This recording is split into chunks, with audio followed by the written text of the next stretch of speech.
皆さんこんにちは。本日は英語でお話をさせていただきますので、ご清聴のほどよろしくお願いいたします。Good afternoon. It's a great privilege to be here with all of you as part of this TEDxAwaji event, the first ever TEDx event to be held here on Awaji Island with international speakers from around the world. When I was thinking about what to share with you today, I realised that my own life story, just like all of yours, is really the accumulation of all of the small choices that I've made. And they lead us down pathways that we may never have imagined to be possible, to unique places and special people, to places just like Awaji Island.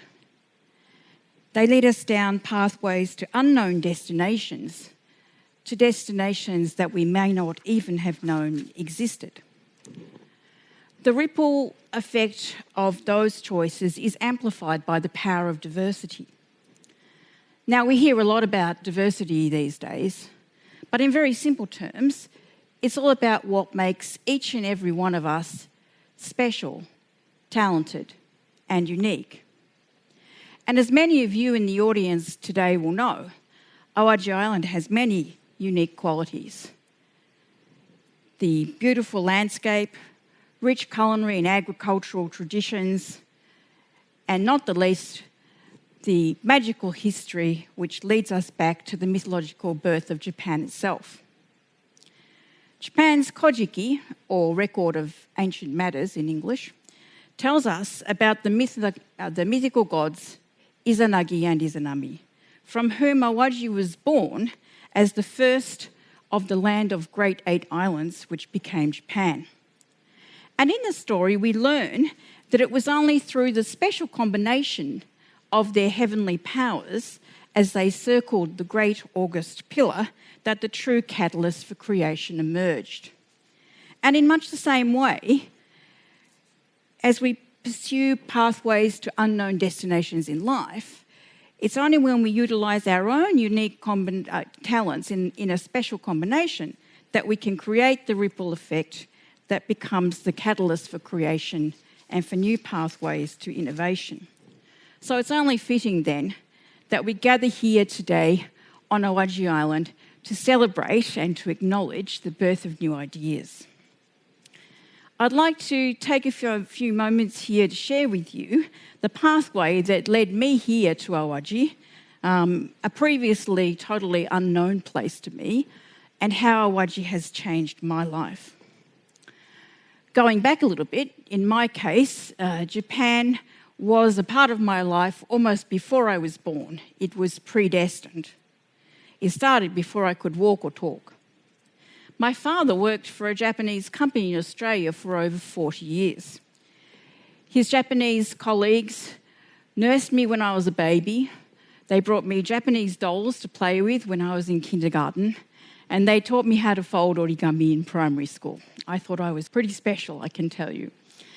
And there was very little for our Japanese visitors to do outside of business hours back in the 1960s, so they became part of our family instead, regularly enjoying Australian-style barbecues with us in our backyard. So my early exposure to Japan as a child guided and inspired me in ways that were beyond my understanding at that time. I could not imagine, for example, that I would grow up to become a professional Japanese linguist, or that I would fall in love with and marry a Japanese man. It all started there, in that backyard.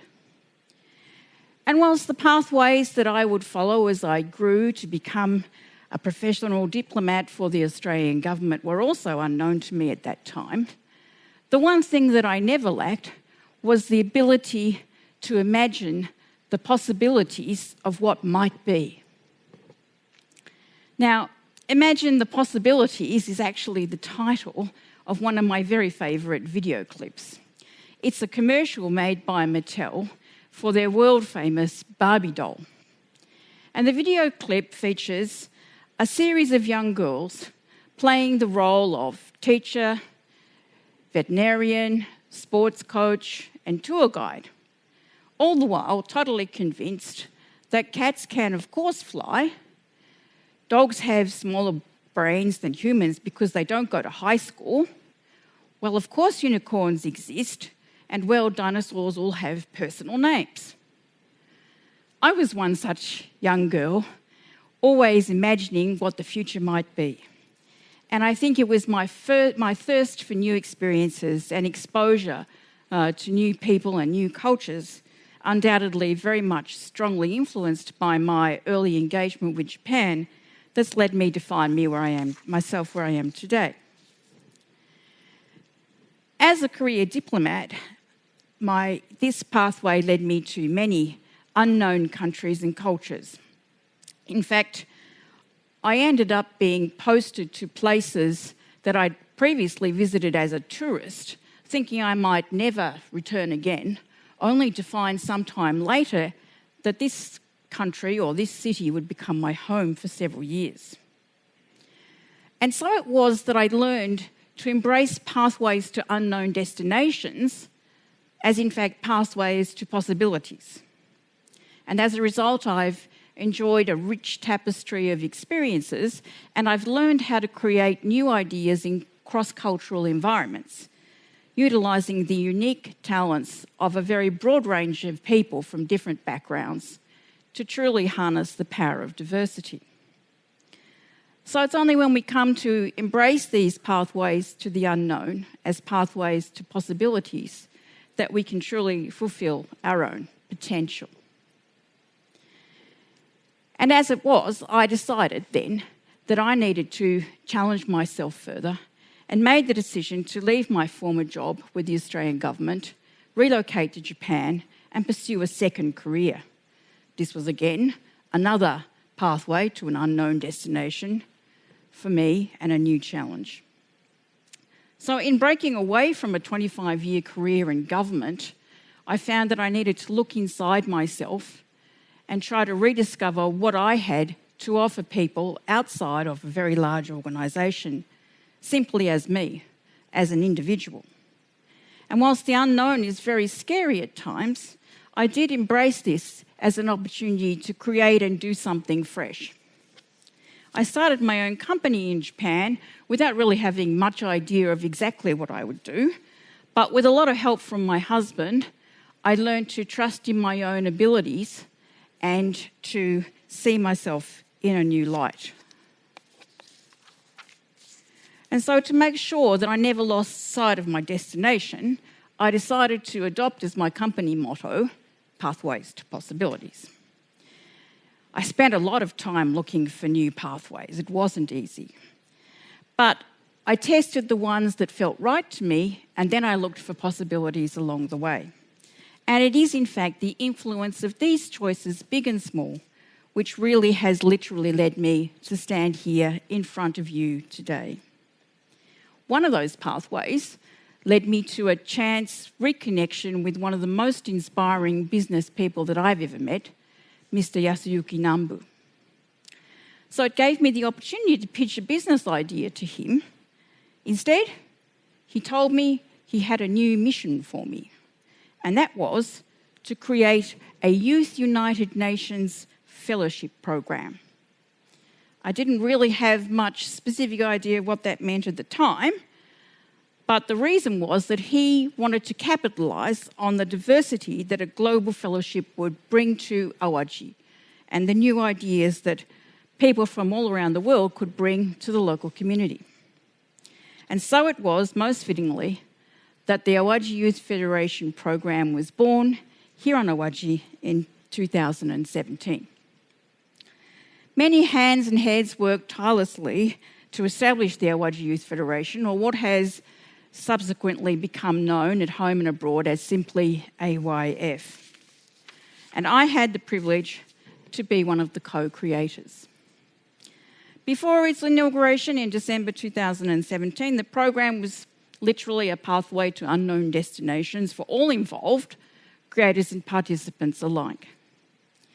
It welcomed, as its first intake, 25 selected fellows from 23 countries, and they embarked on a one-year live-in working learning program at Manabi no Sato, otherwise known as the Learning Village, set in a picturesque, tranquil community in the countryside here in Awaji Island.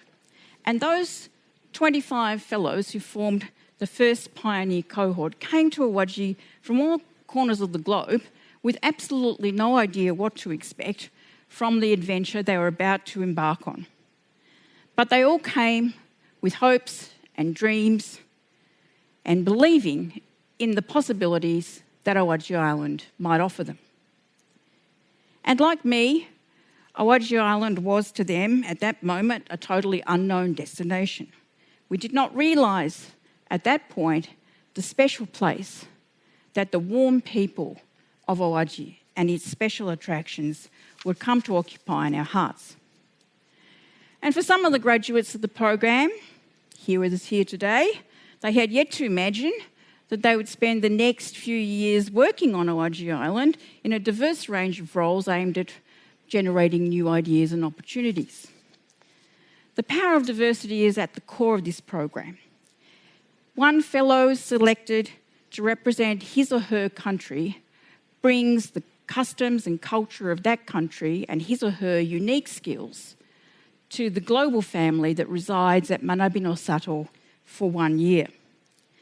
And in attracting the best young leaders of tomorrow from all corners of the globe to challenge themselves in solving the problems of society, a fresh wind started to blow across Awaji.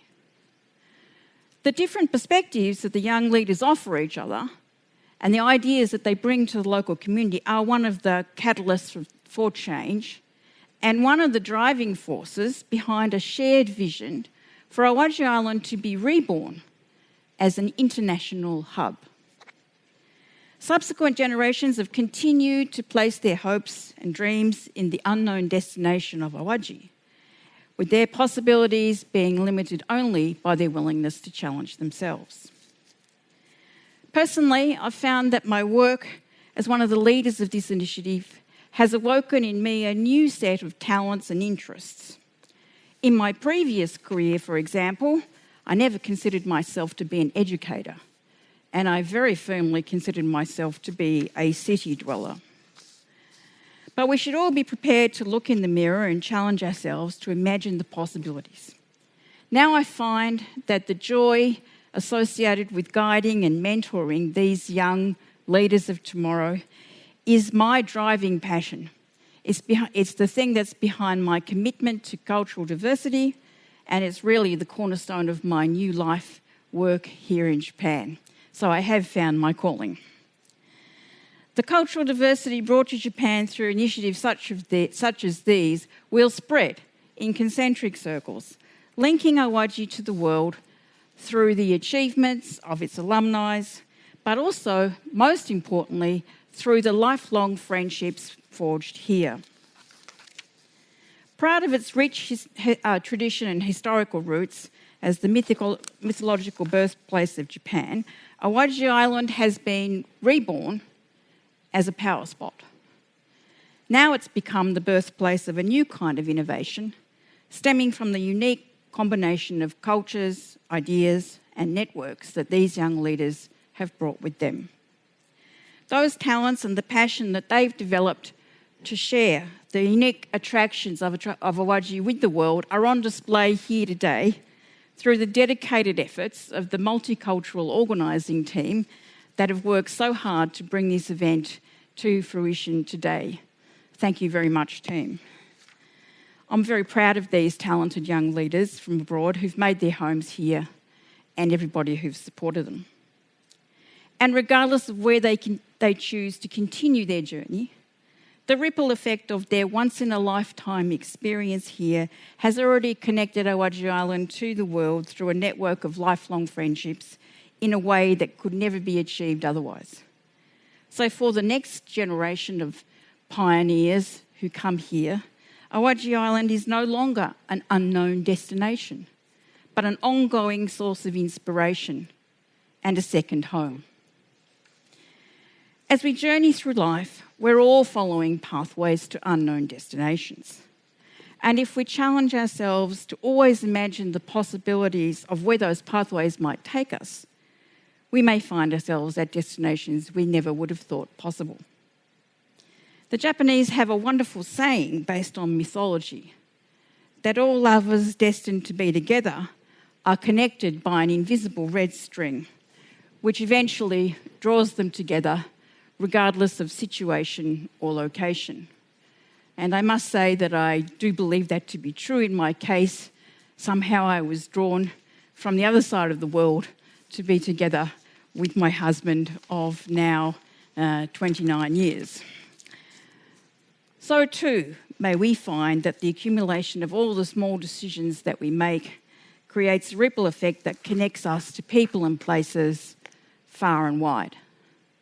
One of those places, or indeed one of those people, might just change our lives forever. Imagine the possibilities. Thank you.